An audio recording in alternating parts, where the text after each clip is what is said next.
हुबली तशद्दुद में कई नए मामला सामने आ रहे हैं, कई गिरफ्तारियां हो रही हैं और गिरफ्तारियों में बेकसूर लोगों को भी गिरफ्तार किया जा रहा है। इस सिलसिले में आज कांग्रेस के लीडरान पुलिस कमिश्नर से मुलाकात की और पूरे इस मामले को उन्होंने समझाने की कोशिश की कि इसमें किस तरह से बेकसूर लोगों को भी गिरफ्तार किया जा रहा है। इस मामले में इस वक्त हमारे साथ बात करने के लिए हुबली सिटी के एमएलए प्रसाद भैया हैं। उनसे बात करते हैं, किस तरह के हालात यहाँ जानने की कोशिश करते हैं। सर हेंगे सर सिचुएशन इವಾಗ ಸದ್ಯ ಈ ಸದ್ಯ ಕಂಟ್ರೋಲ್ ಬಂದಿದೆ. ಈಗ ಏನು ಮೊನ್ನೆ ನಡೆದಂಥ ಘಟನೆ ನಿಜಕ್ಕೂ ನಾವೆಲ್ಲ ಕೂಡ ಖಂಡಿಸ್ತೀವಿ. ಸುಮಾರು 13-14 ವರ್ಷದಿಂದ 2009 ಆದಮೇಲೆ ಇಂಥ ಘಟನೆಗಳು ಯಾವತ್ತೂ ಕೂಡ ಮರುಕಳಿಸಿರಲಿಲ್ಲ. ಹುಬ್ಬಳ್ಳಿ ಧಾರವಾಡ ಅಂತಂದರೆ ಯಾವತ್ತೂ ಶಾಂತಿ ಪ್ರಿಯರ ನಾಡು ಅಂತ ಹೇಳ್ತೀವಿ. ಇಲ್ಲಿ ವಿದ್ಯಾಕಾಶಿ ಎಲ್ಲ ಕವಿಗಳ ನಾಡು ಅಂತ ಹೇಳ್ತೀವಿ. ಅಂಥದ್ರಲ್ಲಿ ಯಾವತ್ತೂ ಕೂಡ ಇಂಥ ಘಟನೆಗಳು ಮರುಕಳಿಸಬಾರ್ದು. ಹಿಂದೇನೋ ಒಂದು ಈದ್ಗಾ ಇಶ್ಯೂ ಆಯಿತು, ಆ ದಿನಗಳಲ್ಲಿ ಆದಂಥ ಘಟನೆ ಇವತ್ತಿಗೆ ಕೂಡ ನಾವು ನೆನೆಸ್ಕೊಂಡ್ರೆ ನಮಗೆಲ್ಲ ಒಂಥರ ಹಿಂದೆ ಇದ್ದಂಥ ಬಿಸ್ನೆಸ್ ಎಲ್ಲ ಕೂಡ ಬೇರೆ ಜಿಲ್ಲೆಗೆ ಡೈವರ್ಟ್ ಆಗಿ ಹೋಗಿತ್ತು. ಜನರ ಬದುಕು ಕೂಡ ಭಾಳ ಕೆಟ್ಟದಾಗಿತ್ತು. ಅದು ರಿಪೀಟ್ ಆಗಬಾರ್ದು ಅನ್ನುವಂಥದ್ದು ನಮ್ಮೆಲ್ಲರ ಒಂದು ಆಶಯ.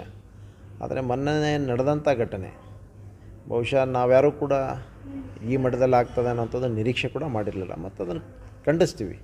ನಾವೆಲ್ಲ ಕೂಡ ಮುಖಂಡರು ಕೂಡ ಎಲ್ಲ ನಮ್ಮ ಅನೇಕ ಮುಖಂಡರು, ಇವತ್ತು ನಾಗರಾಜ್ ಚಬ್ಬಿಯವ್ರು ಇರ್ಬೋದು, ಅನಿಲ್ ಪಾಟೀಲ್ ಇರ್ಬೋದು, ನಮ್ಮ ಸಲೀಂ ಅಹ್ಮದ್ ಸಾಹೇಬ್ರು ಇರ್ಬೋದು, ಇಂಡಸ್ಗಿರಿ ಸಾಹೇಬ್ರು ಇರ್ಬೋದು, ಎಲ್ಲರೂ ಕೂಡ ಒಂದು ಡೆಲಿಗೇಷನ್ ಕೂಡ ನಾವು ಕಮಿಷ್ನರ್ ಅವರಿಗೆ ಕಡೆ ಹೋಗಿದ್ವಿ. ಅಲ್ಲಿ DC ಕಮಿಷ್ನರ್ ಎಲ್ಲರೂ ಕೂಡ ಇದ್ದರು. ನಮ್ಮ ಒಂದು ರಿಕ್ವೆಸ್ಟ್ ಏನಿತ್ತಂದರೆ, ಯಾರು ಈ ಘಟನೆಯಲ್ಲಿ ನಿಜಕ್ಕೂ ಕೂಡ ಭಾಗಿಯಾಗಿದ್ದಾರೆ ಅವರಿಗೆ ಖಂಡಿತವಾಗಿ ಶಿಕ್ಷೆ ಆಗಲಿ ಅನ್ನುವಂಥದ್ದು. ಆದರೆ ವಿನಾಕಾರಣ ಕೆಲವು ಅಮಾಯಕರನ್ನು ಕೂಡ ಇದರಲ್ಲಿ ಸೇರಿಸುವಂಥ ಕೆಲಸ ಆಗಬಾರ್ದು. ಕೆಲವರು ಯಾಕಂದರೆ ಭಾಳಷ್ಟು ಜನರಿಗೆ ಕೆಲವು ಸಸ್ಪೆಕ್ಟೆಡ್ ಎಲ್ಲ ಕೂಡ ತೊಗೊಂಡೋಗಿದ್ರು. ಅದರಲ್ಲಿ ನಾವು ಕೇಳಿದ ಮೇಲೆ ಒಂದು ಸುಮಾರು 15-16 ಜನರನ್ನು ಕೂಡ ಬಿಡುಗಡೆ ಮಾಡಿದ್ದಾರೆ. ಎಷ್ಟು ಅರೆಸ್ಟ್ ಮಾಡಿದ್ದಾರೆ ಸರ್? ಸುಮಾರು 80 ಜನರಿಗೆ ಈಗಾಗಲೇ FIR ಮಾಡಿಬಿಟ್ಟು 80-84 ಜನ FIR ಮಾಡಿಬಿಟ್ಟು ಅವ್ರನ್ನ ಸಬ್ ಜೈಲಿಗೂ ಕೂಡ ಕಳಿಸಿದ್ದಾರೆ. ಉಳಿದಂಥವ್ರು ಸುಮಾರು 200 ಅಂತ ಹೇಳ್ತಾರೆ, ಸರಿಯಾದಂಥ ಫಿಗರ್ ಇಲ್ಲ. 200-300 ಜನರನ್ನ ಈಗಾಗಲೇ ಮತ್ತೆ ಎನ್ಕ್ವೈರಿ ಅಂತೇಳಿ ಅವ್ರನ್ನೆಲ್ಲ ಕಸ್ಟಡಿಗೆ ತೊಗೊಂಡಿದ್ದಾರೆ ಅಂತ ಹೇಳ್ತಾ ಇದ್ದಾರೆ. ನಾವು ಅದನ್ನೇ ಹೇಳೋದು, ನೀವು ಮೊನ್ನೆ ಯಾವ ರೀತಿ ಒಂದು 16 ಜನರು ಅದರಲ್ಲಿ ಯಾವುದೂ ಇನ್ವಾಲ್ವ್ ಇಲ್ಲ ಅಂತ ಬಿಟ್ಟಿದ್ರಿ, ಅದೇ ರೀತಿ ಇನ್ನೂ ಅನೇಕರಿದ್ದಾರೆ. ಅದು ಕೆಲವು ಗಮನಕ್ಕೂ ಕೂಡ ತಂದಿದ್ವಿ. ಕೆಲವು ಮುಖಂಡರು ಕೂಡ ಇದ್ದಾರೆ. ಅವರು ಈಗ ಅಲ್ತಾಫ್ ಹಳ್ಳೂರವರು ಅಲ್ಲಿ ನಡೆದಂಥ ಘಟನೆಯಲ್ಲಿ ಅವರೇ ಮುಂದೆ ನಿಂತ್ಕೊಂಡು ಅದನ್ನು ಕಂಟ್ರೋಲ್ ಮಾಡಲಿಕ್ಕೆ ಪ್ರಯತ್ನ ಮಾಡಿದರು. ಅವ್ರ ಜೊತೆಗೆ ಕೆಲವಿದ್ದಂಥ ಸಂಗಡಿಗರನ್ನು ಕೂಡ ವಶಕ್ಕೆ ತೆಗೆದುಕೊಳ್ಳುವಂಥದ್ದಾಗಿದೆ. ಅದು ಆಗಬಾರ್ದು ಅನ್ನುವಂಥದ್ದು. ಮತ್ತು ಇಂಥ ಘಟನೆಗಳು ಮರುಕಳಿಸಬಾರ್ದು. ಇದಕ್ಕೆ ಕಾರಣೀಭೂತರು ಯಾರು? ಪ್ರತಿ ಬಾರಿಯೂ ಕೂಡ ಈ ಸಮಾಜದ ಸ್ವಾಸ್ಥ್ಯವನ್ನು ಹಾಳು ಮಾಡಲಿಕ್ಕೆ ಕೆಲವು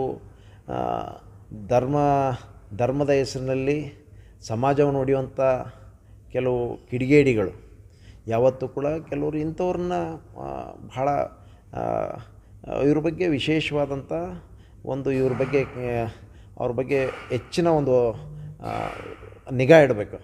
ಅಲ್ಲ ಸರ್, ಇವರು ಪ್ರಮೋದ್ ಮುತಾಲಿಕ್ ಅವರು ಕಂಟಿನ್ಯೂ ಸ್ಟೇಟ್ಮೆಂಟ್ ಕೊಡ್ತಾರೆ, ಒಂದು ವಾತಾವರಣಕ್ಕೆ ಕೆಟ್ಟದ್ದು ಮಾಡೋದು ಪ್ರಯತ್ನ ಮಾಡ್ತಾರೆ. ಅದಕ್ಕೆ ನಿಮ್ಮ ಕಡೆಯಿಂದ ಯಾವುದೂ ಪೊಲೀಸಿಗೆ ಪ್ರೆಷರ್ ಆಗಂಗಿಲ್ಲ, ಅವ್ರ ಮೇಲೆ ಕೇಸ್ ಬುಕ್ ಆಗಂಗಿಲ್ಲ, FIR ಆಗಂಗಿಲ್ಲ. ಏನಾಗಿದೆ, ಈ ಪ್ರಮೋದ್ ಮುತಾಲಿಕ್ ಅನ್ನೋವಂಥವ್ರದ್ದು ಇವ್ರದ್ದೆಲ್ಲ ಹಿನ್ನೆಲೆ ತೆಗೆದು ನೋಡಿ. ಇವತ್ತು ನ್ಯಾಷನಲ್ ಚಾನಲ್ನಲ್ಲಿ ಕೂತ್ಕೊಂಡು ಮಾತಾಡ್ತಾರೆ. ಇವರೆಲ್ಲ ಸಮಾಜಘಾತಕರು. ಇವರೆಲ್ಲ ಈ ಸಮಾಜದ ಹೆಸರಿನಲ್ಲಿ ಹಿಂದುತ್ವ ಅಂತ ಹೇಳ್ಕೊಂಡು ಸುಮ್ಮನೆ ಡೋಂಗಿತನ ತೋರಿಸಿಬಿಟ್ಟು ಸಮಾಜವನ್ನು ಒಡೆಯುವಂಥ ಕೆಟ್ಟ ಕೆಲಸಗಳು ಇವತ್ತು ಮಾಡ್ತಾಯಿದ್ದಾರೆ. ಇವತ್ತು ನೋಡ್ರಿ ಅವ್ರದ್ದು ಏನು ಬಂಡವಾಳ, ಏನಿದೆ ಅವ್ರ ಕಾಂಟ್ರಿಬ್ಯೂಷನ್ನು. ಮಾತೆತ್ತಿದ್ರೆ ಬರೀ ಜಾತಿ ಧರ್ಮ ಬಿಟ್ಟರೆ ಬೇರೆ ಏನೂ ಮಾತಾಡೋಂಗಿಲ್ಲ ಅವರು. ಇಂಥವ್ರ ಮೇಲೆ ಅನೇಕ ಬಾರಿ ನಾವು ಎಲಿಗೇಷನ್ ಆಗ್ತಾಯಿದೆ. ಇವರು ಓಪನ್ನಾಗಿ ಮಾತಾಡ್ತಾರೆ, ಭಾಳ ಕೆಟ್ಟದಾಗಿ ಒಂದು ಸಮಾಜದ ಬಗ್ಗೆ, ಒಂದು ಸಮಾಜದ ಮಹಿಳೆಯರ ಬಗ್ಗೆ ಭಾಳ ಕೆಟ್ಟದಾಗಿ ಮಾತಾಡ್ತಾರೆ. ಇವ್ರಿಗೆ ಯಾವುದೂ ಕೇಸ್ ಇಲ್ಲ, ಏನು ಬೇಕಾದಂಥದ್ದೆಲ್ಲ ಮಾಡ್ತಾರೆ. ಇದನ್ನೆಲ್ಲ ನೋಡಿದ್ರೆ ಸರ್ಕಾರ ಇವ್ರಿಗೂ ಕೂಡ ಇಂಡೈರೆಕ್ಟಾಗೆಲ್ಲ ಸಪೋರ್ಟೆಡ್ ಅನ್ನೋಂಥದ್ದು ಭಾಳ ಸ್ಪಷ್ಟವಾಗಿ ಕಾಣ್ತದೆ. ಸರ್, CM ಬಸವರಾಜ ಬೊಮ್ಮಾಯಿ ಅವ್ರನ್ನ ಸ್ಟೇಟ್ಮೆಂಟ್ ಕೊಟ್ಟಿದ್ದಾರೆ, ಇದು ಒಂದು ಇನ್ಸಿಡೆಂಟ್ಗೆ ಬರೀ ಒಂದು ಇನ್ಸಿಡೆಂಟಾಗಿ ತೊಗೋಬೇಕು, ಯಾವುದೂ ಬಣ್ಣ ಕೊಡಬಾರ್ದು ಅಂತೇಳಿ. ಅಲ್ಲ, ಎಲ್ಲವನ್ನೂ ಕೂಡ ನಾವು ಇನ್ಸಿಡೆಂಟು ಆಗಿ ತೊಗೋಬೇಕು, ಬಣ್ಣ ಕೊಡಬಾರ್ದು ಅಂತಾರೆ. ಆದರೆ ಬಣ್ಣ ಹಚ್ಚೋರು ಯಾರು? ಇವರೇ BJP ಅವರೇ ಬಣ್ಣ ಹಚ್ಚೋದು. ಜಾತಿ ಧರ್ಮದ ಬಣ್ಣ ಯಾರು ಹಚ್ಚಾಕತ್ತಾರೆ? ನಾವು ಹಚ್ಚಾಕತ್ತೀವಿ. ಬರೀ ಈಗ ಅವ್ರ ಬಂಡವಾಳನೇ ಅದಾಗೈತಿ. ಈಗ ಜಾತಿ ಧರ್ಮ ಬಿಟ್ಟರೆ ಬಿ ಜೆ ಪಿಯವ್ರ ಬಂಡವಾಳ ಏನೂ ಇಲ್ಲ. ಈಗ ಡೆವಲಪ್ಮೆಂಟ್ ಬಗ್ಗೆ ಏನಾದರೂ ಮಾತಾಡಬೇಕು, ಅವರು ಮಾತಾಡ್ತಾರ? ಈಗ ಚುನಾವಣೆ ಹತ್ತಿರ ಬಂದೈತಿ, ಚುನಾವಣೆ ಹತ್ತಿರ ಬಂದಾವ ಅಂತೇಳಿ ಇಂಥ ಸಂಘರ್ಷಗಳಿಗೆ ಕಾರಣ ಆಗಕತ್ತಾವ. ಮೇಲಿಂದ ಮೇಲೆ ಇಶ್ಯೂಸ್ ಸ್ಟಾರ್ಟ್ ಆಗ್ಯಾವ ನೋಡಿ. ಕಂಟಿನ್ಯೂಯಸ್ ಆಗಿ ಒಂದು ಹಿಜಾಬ್ ಅಂತೇಳಿ ತಂದರು, ಹಲಾಲ್ ಕಟ್ ಅಂತಂತಂದರು, ಮತ್ತು ಆಮೇಲೆ ಒಂದು ಧರ್ಮದವರು ಇಂಥ ಕ್ಷೇತ್ರದಲ್ಲಿ ವ್ಯಾಪಾರ ಮಾಡಬಾರ್ದು ಅಂತಂದರು. ಇವತ್ತು ಇಂಥವ್ರು ಬೇರೆ ಬೇರೆ ಕಡೆಯಿಂದ ಇವತ್ತು ಮೇಲಿಂದ ಮೇಲೆ ಈ ಘಟನೆಗಳು ಯಾಕೆ ಆಗ್ತಾಯಿದ್ದಾವೆ? ಚುನಾವಣೆ ಬಂದಾಗ ಯಾಕೆ ಇವು ಆಗ್ತಾವ? ಜನರು ಕೂಡ ಭಾಳ ಸೂಕ್ಷ್ಮವಾಗಿ ಇದನ್ನು ಗಮನಿಸ್ಬೇಕು. ಇವರು ಚುನಾವಣೆಗಳು ಬಂದಾಗ ನಾವು ಎಷ್ಟು ಆರ್ಥಿಕವಾಗಿ ಎಷ್ಟು ನಮ್ಮ ಆರ್ಥಿಕ ಪ್ರಗತಿ ಈ ರೀತಿಯಾಗಿದೆ, ನಾವು ಎಷ್ಟು ಮಂದಿಗೆ ಎಂಪ್ಲಾಯ್ಮೆಂಟ್ ಕೊಟ್ಟಿದ್ವಿ, ನಮ್ಮ ಡೆವಲಪ್ಮೆಂಟ್ ಏನೇನಿದೆ, ಇದ್ರ ಬಗ್ಗೆ ಚರ್ಚೆ ಮಾಡಬೇಕು, ಮಾತಾಡಬೇಕು. ಇದ್ರ ಮೇಲೆ ಜನರ ಕಡೆ ಹೋಗ್ಬೇಕು. ಇವರು ಇದ್ರ ಕಡೆ ತೊಗೊಂಡು ಹೋಗ್ತಾ ಇಲ್ಲ.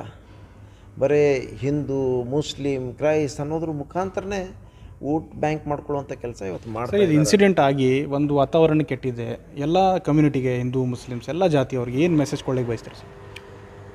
ನಾವು ಇಷ್ಟೇ ಕೇಳ್ಕೊಳ್ಳೋದು, ನಾವೆಲ್ಲ ಈ ಸ್ವಾತಂತ್ರ್ಯ ಹೋರಾಟದಲ್ಲಿ ಯಾವುದೋ ಒಂದು ಸಮಾಜದವರು ಅಷ್ಟೇ ಹೋರಾಟ ಮಾಡಿ ಸ್ವಾತಂತ್ರ್ಯ ತಂದಿಲ್ಲ.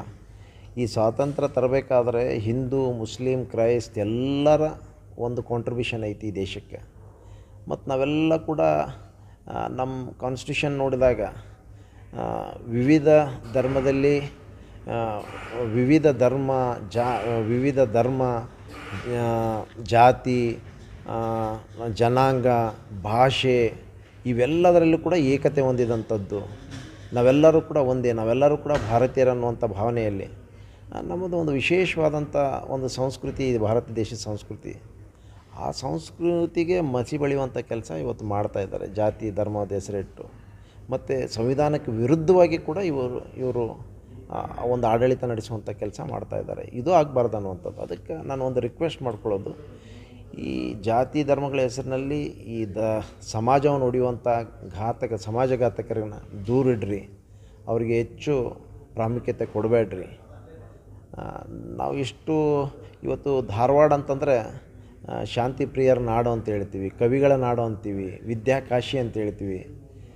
ಇಂತಹ ಒಂದು ಒಳ್ಳೆಯ ಸಂಸ್ಕೃತಿ ಉಳ್ಳಂಥ ಏನು ಒಂದು ಜಿಲ್ಲೆಗೆ ಈ ಕರಾವಳಿ ಪ್ರದೇಶದ ಒಂದು ಕರಿನೆರಳು इधर मेले धारवाड़ जिले मेले बीಳುವ ಹಾಗೆ ಮಾಡಬೇಡಿ ಅಂತೇಳಿ ನನ್ನ ಒಂದು ರಿಕ್ವೆಸ್ಟ್।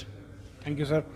ये थे प्रसाद अभैया, हुबली सिटी के एमएलए हैं। इन्होंने कहा कि उन्होंने कमिश्नर से मुलाकात की है, तमाम डेलीगेशन के साथ यही मुतालबा किया है कि जो बेकसूर लोग गिरफ्तार किए जा रहे हैं उन लोगों को छोड़ा जाए, जो कसूरवार हैं उन लोगों को सज़ा होनी चाहिए, क्योंकि पुलिस पर पथराव करना, पुलिस पर हमला करना देश की सालिमियत के लिए नुकसानदेह है, और जो लोग गलत काम किए उनको सज़ा होनी चाहिए, लेकिन बेकसूर लोगों को इसमें रिहा करना चाहिए, क्योंकि बड़ी तादाद में पकड़ धकड़ चल रही है और ये सिलसिला लगातार चलता जा रहा है।